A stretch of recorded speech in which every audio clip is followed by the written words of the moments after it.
Today, I want to talk about why you're not getting done what you set out to achieve. I'm talking about procrastination. Now, don't get me wrong, we can all be impacted at some stage by that desire to simply just switch off and not do it. It's so easy as a business owner to become almost overwhelmed by the amount of things that are still outstanding, and as a result, almost dodge from one to the other, trying to keep as many plates spinning as possible, and as a result not being really effective on anything other than trying to keep plates spinning. We're not making any real progress, and as a result of that, it can lead to procrastination, that little ugly monster that sits on our shoulders and prevents us from doing the things that we know that we really need to do. But there's just so much other stuff to do that we never get round to doing the things that really matter. So today I want to talk about what's stopping you from achieving everything that you set out to achieve, and why, unless we address our own procrastination monster, there's a damn good chance that it will be responsible for preventing us from achieving all that we are capable of achieving. Now, don't get me wrong, this isn't just me waffling on about something that impacts people. This is based on the research of Piers Steele from Calgary University, who looked quite extensively over a long period of time at the causes of procrastination and how to overcome it. So let's first of all understand the psychology and the metaphysics of what is procrastination and how to be able to at least address and deal with that, so it doesn't cause us an impact as we continue to drive us and our business forward. Piers was able to establish that there are 4 main causes of procrastination. Now, interestingly enough, that just because he's found 4 doesn't mean to say that there are only 4. It means that there were only 4 categories that he found that were the most popular.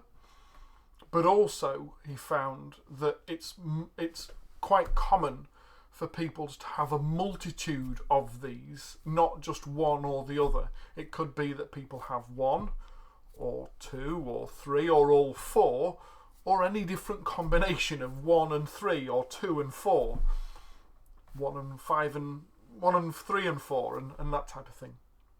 But let's go through them and understand as to what they are and how it causes us to potentially procrastinate in the first place. And the first of those is a low self-efficacy.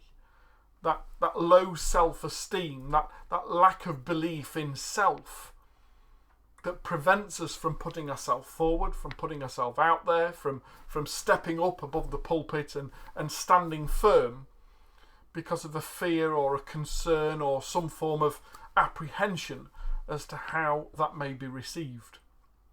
And that in itself causes the concern and the fear, and therefore a desire not to do it, and therefore to continue to put it off. And this may well have been caused perhaps years and years, possibly even decades ago, while you were either a small child or a growing teenager, where something specific happened in your life. Might be conscious, might even be subconscious, might be so hidden in the back of our minds that we're not even consciously aware of what caused it in the first place, but where something happened, where you put yourself forward, you stepped up, you stepped out, you made a comment, a suggestion, you recommended something, and didn't get a positive response, didn't get the response that you'd hoped for, didn't get that encouragement that perhaps we needed at that time, and as a result it sowed this seed. It just planted this tiny little seed that said, if I step up, there's the risk that it isn't going to be received in the way that we would have wanted it to have been received. That doesn't necessarily mean to be negative. It just means that it didn't happen the way that we'd preconceived it to happen. And as a result, this seed has now been sown that said, if you do it, it's not likely to go the way that you wanted it to. And every time that we go forwards to do something and then retract and procrastinate and not do it, it reaffirms that seed. It's re-watering the seed and feeding it that says, do you know what, that was a good idea. There's a good chance that it wouldn't have happened the way you'd have wanted it to. And it reaffirms the sub-psychology, the subconscious psychology of being able to tell us that perhaps either we're not good enough, or we don't feel confident enough, or who am I to do this, or it creates this ongoing internal dialogue about questioning our own self-belief and self-worth. And that is by far the most common cause of procrastination. Something's to hold us back, this internal dialogue that's protecting us, that's keeping us safe, but also keeping us from moving on. Being able to overcome that, being able to address that. And hopefully by me sharing it with you today has given you some indication as to what causes it. And we're going to go through how to be able to resolve that in a minute or two. The second most common cause of procrastination is low value. And what I mean by that is that we don't perceive the value of what it is that we're going to go out and do, or we don't put the importance on it. We just brush it off and say, well, it's just another of those things I've got to do. I've got so many other things that I'm already busy doing, that we don't perceive the value. And this is all about prioritization. This is all about, we all have 24 hours in a day and 7 days in a week. And it doesn't matter whether you're the richest person in the world or the poorest person in the world. We still have the same 24 hours a day. And it's all about being able to understand how better to prioritize our time in order to be able to do the things that really matter, the really valuable things to both us and our family and our futures, as opposed to filling our time with things that don't really matter at the expense of no longer having the time, or at least creating the illusion or the excuse that I haven't got time to fit that in. We haven't prioritized the values of the things that we're doing as against the things that we're not doing because we're too busy doing the things that we're doing. We're spinning £10 plates at the expense of £1,000 opportunities. And perhaps we need to be able to understand how to be able to address our concern over value, or our lack of ability or lack of willingness to be able to revalue what you and your time is worth, in order to be able to simply put a few plates down and spin the few that are left far more successfully. But the second most common cause of procrastination is all about value and not appreciating the cost of time and of progress. Now the third one is impulsiveness. The third one is all about being able to be distracted and the ease in which we can shiny object syndrome and be drawn off course. It's a common cause. It's something that many people suffer from. Being able to not appreciate the value of the time and the task that you have in front of you, and applying all of your thoughts and considerations to that, as opposed to be drawn off course and so easily distracted by other things that perhaps might have some importance, but none as much as the task in hand. You know that old expression that today's not over until the fat lady sings? I'm not quite sure as to who she is or why she needs to sing. But being able to plan, being able to sit down and predetermine what you're going to do and when you're going to do and the time it takes to do that effectively, so you can apply yourself and say, do you know what, right now I'm recording video, and as a result of that all of the emails are switched off, the telephone's diverted to our out of office team for other people to be able to pick up. There's no other distraction around me to enable me to be able to fully concentrate on the task in hand. And I know that I've only got about 2.5 hours to be able to record a series of videos today, and therefore that's all I'm going to do for those 2.5 hours. And then at the end of that, I can turn the emails back on, I can turn the phone back to being able to receive calls as opposed to them being diverted to our out of office team. I can go back to doing what I'm doing and the other stuff that's important, knowing that this task has been done without interruption, that I've maintained my concentration with you as a viewer or listener. So being able to not be so impulsive, but to have a plan and to stick to it, is another cause of procrastination that perhaps we need to address and give considerations to. But the final one, and the one that I found probably most surprising to me, and yet when you actually think about it and give due considerations to it, it makes a lot more sense, is it's almost like buyer's remorse, and it's called the delay factor. Procrastinating and putting something off because there isn't a time frame, because there isn't a deadline, because, well, I'll get round to it when I get round to it, and then never get round to it. It's all of those good intents that never actually materialise because something else always cropped up. And we can all be guilty of being able to putting things off.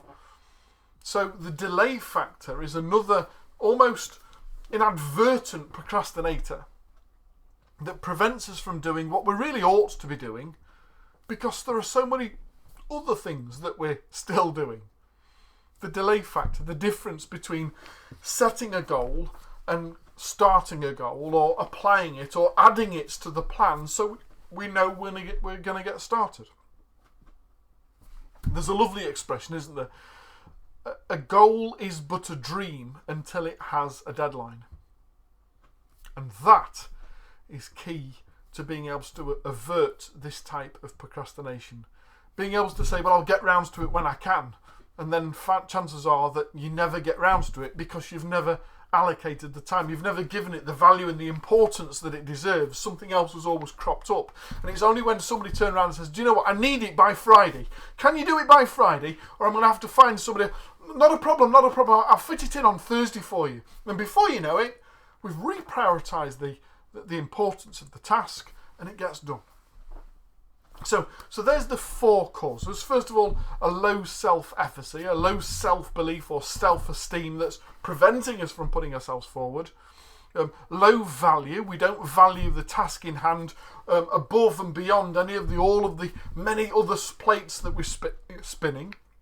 We're constantly impulsive and being drawn off course, or as I would like to refer to it as shiny object syndrome, the SOS that should be out there as a big warning that says, but is this leading you to where you set out to achieve?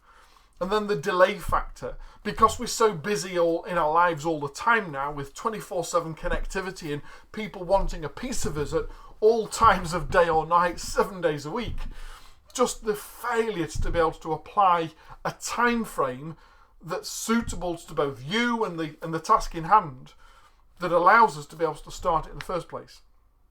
It's interesting because Piers was able to subsequently create a mathematical equation to demonstrate to us as the likelihood of you procrastinating and what's to do about it. So if you're into your algebra, you're probably going to love this.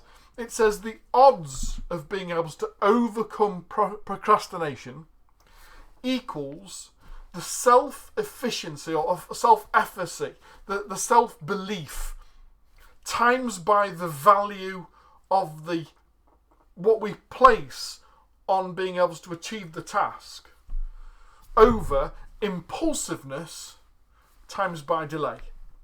Now, again, if that makes any sense to you at all, that's great. If it doesn't, then just understand that there's a chap in Calgary University that spent a significant amount of time being able to look at the microbes inside to find out as to what actually causes procrastination and therefore how to scientifically overcome it. So what I'd like to offer you is 5 methods or 5 things that you need to give due considerations to if you are a procrastinator and wants to be able to overcome this to be able to achieve more.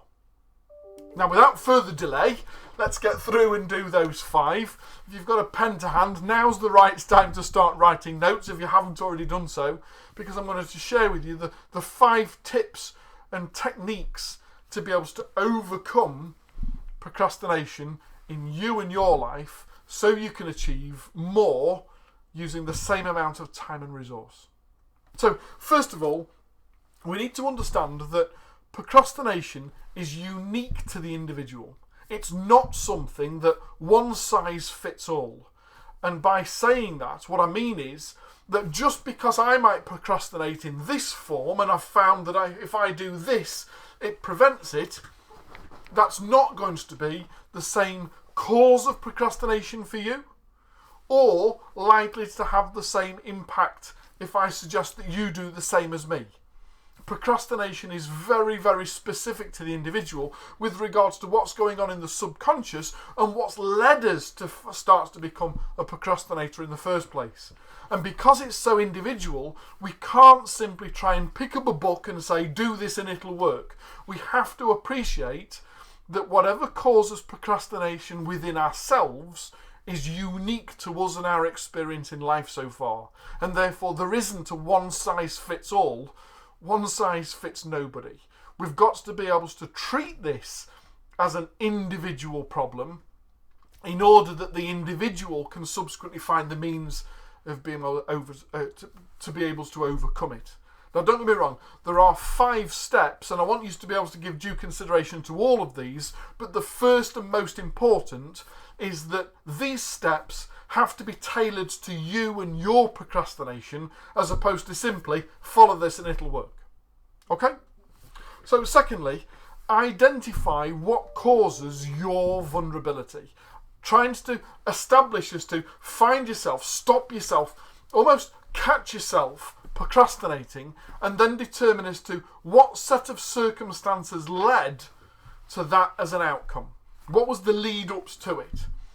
Because once we've been able to identify as to what causes or the vulnerabilities that you are exposed to that lead us to procrastinate, we can then identify within the 4 causes as to which one or ones are the most impactful for you, and then we can start to build on a series of overcoming strategies to be able to address each and every one of those as they occur.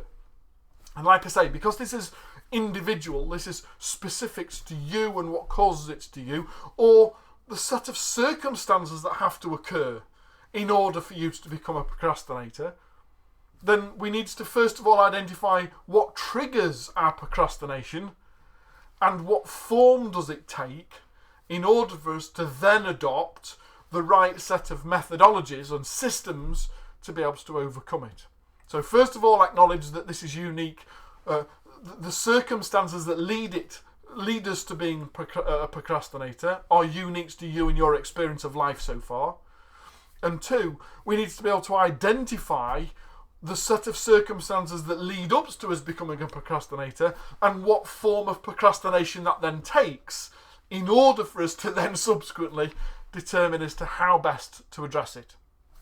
So here's the crux of it, the anti-procrastination techniques that we perhaps ought to adopt dependent on the circumstance. So first of all, if you find that you suffer from a low self-efficacy, low self-belief, that there is some way of impacting your willingness and ability to be able to put yourself forward and put yourself out there, then the way to try and overcome that is to create some mini wins. Instead of being able to say, I've got to go live on Facebook every single day this week and I'm really dreading it and this and the other. Okay, so what are the steps that you need to be able to go through in order to subsequently go live on Facebook? Well, first of all, we need to have a Facebook account and someone to be able to talk to. We might need to be able to either script something or at least create some little post-it notes of the things that I want to be able to share. I might choose that I want to be able to wear something specific so I feel good within myself. I might want to be in a certain environment that makes me feel more comfortable. I might have decided a certain time of day that I want to be able to post this out, and I want to be able to prepare myself for that so I'm not flustered and in a rush so I don't feel I'm late to be able to do so. And I've got to be able to create a set of almost review tools after I've completed it in order to be able to say, so what went well and what didn't go quite so well, what do I need to look at next time and to address it. And if I could turn around and say, well, today I'm going to achieve creating my Facebook account, and tomorrow I'm going to set ups to determine as to what it is that I want to say. And the following day I'm going to create a series of post-it notes that I want to be able to dot around so I can remind myself of the sequence in which I want to be able to do this. And the following day I'm going to learn all about the technicalities of what I need to know and how to be able to address the method of going live on Facebook and what I need to type and what buttons I need to press and where the start and stop is. And by the 5th day, I'm going to give it a go and I'm going to go live for 1 minute. And then I'm going to build up to being able to deliver a 5, 10, 15, 20 minute live presentation, as some people do. And being able to create it in little mini wins and being able to tick it off the list and say, do you know what? It might have taken me 3 weeks to be able to get the first step done, but I've now made a step. I can now celebrate that, and I've got my Facebook account. I'm now ready to be able to move on to step 2. So being able to break it down into micro little steps and being able to recognise the achievements that we've made so far, rather than I've got to go live every day for 7 days, I haven't got a clue what to do. And if the task is so big, then we tend to procrastinate and put it off. Whereas if we can turn around and start creating some things along the way that lead us towards feeling more confident, then the chances are that we'll be able to overcome that reluctance to do so and create that mini win. If there's procrastination around value, then perhaps we need to be able to stop and give some due consideration as to what it is that you're currently doing and the value that you're doing in that. Maybe it's time to be able to stop and determine as to which of these plates are still important to keep spinning, and to create some almost artificial value within what it is that we're putting off, just so we can psychologically push it further up the list. Maybe we have to create some methodology or some thought process behind the things that we're not doing that creates a value within it that we now subsequently push it further up the list. So being able to stop and determine as to what are the things that you're currently doing that you really ought to not be doing any longer. Who else might be able to, or capable, or willing to, or who could you teach or train or guide or support to be able to help you do some of the things that you really didn't ought to be doing, in order that you've got more time available to be able to do the things that perhaps you really ought to be doing. If it's impulsiveness that tends to draw us off course all the time, then we need to create an environment where there is less and less and less distraction.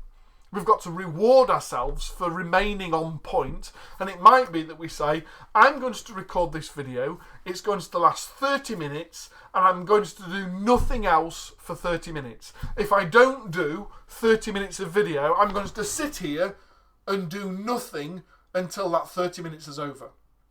And if the chances are that it's either do the thing or nothing else, not, well, I'll go back to my phone and find out what I've missed, or I'll go back to my emails. And if we retract, well, what's next on the list, and simply say, this task is going to take 30 minutes, and if I haven't used the full 30 minutes on it, I'm going to stop and do nothing until that 30 minutes is over. Then we've perhaps removed some of the distractions. We've created an environment where I've already set my goal out, I've set my stall out, that these are the things I'm going to do today. This is what I'm going to do at 8 o'clock in the morning, and between 8 o'clock and 8:30, this is the only thing I'm going to do. And come hell or high water, I'm going to get it done. So it's to remove impulses, remove things that are perhaps a distraction, create an environment, a time frame, a plan that now allows us, that are predetermined. This is what I'm going to do, this is when I'm going to do it, this is what it's going to look like. Retracts and reduces the risk of us being distracted by other things along the way.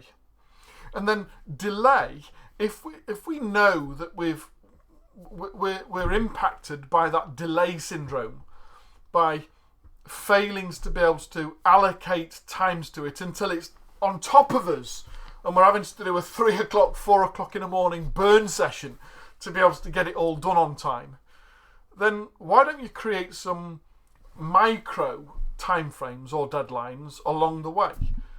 Why don't you set a hypothetical deadline that's so much more condensed than perhaps the one that's been set? You know, when the person says, I'd love you to come over and see us. When can you make it over? Oh, I'll be over in the next 5 or 6 weeks. Okay, that's fine. Okay, so rather than waiting for 5.5 weeks and then subsequently thinking, when am I going to make the journey? How am I ever going to fit it in? Why don't you just reverse psychology and say, well, if I was to fit that into tomorrow, I could then tick it off my list as done.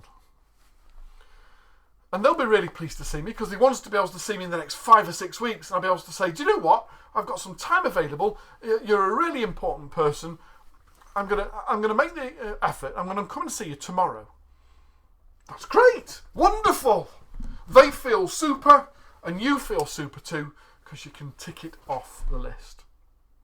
There is one final thing that I want to be able to share with you with regards to procrastination, other than the fact that, like I say, this is unique to you. It's caused by something that's happened, even subconsciously, that you weren't aware of, years, if not decades earlier, that is still impacting you and your abilities to be able to get on and make the right decisions in the right time frame to be able to receive the right outcomes. But in conclusion, what I want you to understand is that this is something that's deeply seated and embedded within us. There is no point fighting procrastination. You're not going to overcome it overnight. There isn't a pill that you can swallow and simply it goes away. This is something that's deeply ingrained into our psyche. Therefore, don't fight procrastination, but learn to work with it. Implement the things that I've talked about in today's video and play a game with it, and eventually it will slowly retract into the background and disappear and go away. But fighting it and blaming yourself for doing so is just going to continue to fuel it and cause it to continue and grow in force all the time. Every single time that you put it off, you procrastinate, you do something else instead, it's giving it more power and more availability. We've got to understand that this is something that we need to address, and I've shared with you today the methods in which we might choose to try and address it, but play with it and work with it as opposed to fight against it, and you'll find you'll get a lot more done. That's Jay Allen from My True North. I hope you've got something from us today. If you have, please leave us a comment below, and if you'd be willing to, make sure that you share it with other people that they get the benefit also. If you haven't already done so, don't forget to subscribe so you can get access to all of the videos that we post, and I look forward to speaking to you again real soon. Take care.